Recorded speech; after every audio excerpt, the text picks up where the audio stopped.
துளாராசிக்காரர்கள் வசீகரத்தை எப்படிங்க ஏற்படுத்திக்கணும்? ரொம்ப சிம்பிளுங்க. உங்களுக்கு புத்திசாலித்தனம் தான் வசீகரம். ஒரு மனுஷனை என்ன நினைக்கிறான்னு அவன் மூளையில் போய் நீங்கள் இறங்கி செயல்படுவீங்க. அப்போ நீங்கள் என்ன திங்க் பண்ணுறீங்களோ அவன் அப்படி தான் இருப்பான், கொஞ்சம் கூட மாறமாட்டான்.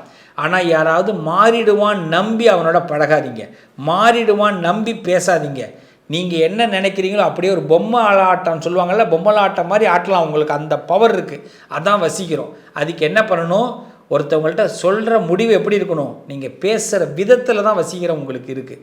அவங்கள உங்களுக்கு சம்மதிக்கிற மாதிரி பேச வைங்க, அவங்கள எதிர்த்து பேசாதீங்க. ஒரு சின்ன விஷயத்தை போய் இப்படி சோகமாக உட்காந்து பேசுங்க, அன்பாக உட்காந்து பேசுங்க, அவங்களுக்கிட்டே முடிவு எடுக்க வைக்கிற மாதிரி சொல்லுங்கள். எல்லோரும் உங்களுக்கு அடிக்ட் ஆகிடுவோம், எல்லோரும் உங்களுக்கு கீழே விழுந்துருவான். அதுதான் உங்கள் வசீகரம். அதை விட்டுட்டு நீங்கள் ஸ்ட்ரைட் ஃபார்வர்டாக நீ இப்படி தான் நடக்கணும், அப்படி செய்யணும் அப்படின்னா உங்களை எதிர்க்க ஆரம்பிச்சிடுவாங்க. வேண்டாம். அதனால் அவங்க வாயாலேயே அவங்க உங்கள் பக்கம் வரத்துக்கு அவங்களுக்கு ஏற்ற மாதிரி இந்த கதை சொல்லுவாங்க பார்த்துறீங்களா, கதையாக காரணமாக அந்த மாதிரி கதை சொல்லி புரிய வைங்க மற்றவங்கள. ஆண்டவன் விநாயக பெருமான் உங்களுக்கு வெற்றியை கொடுப்பார், வசீகரத்தை ஏற்படுத்தி கொடுப்பார். நல்லது நடக்கும்.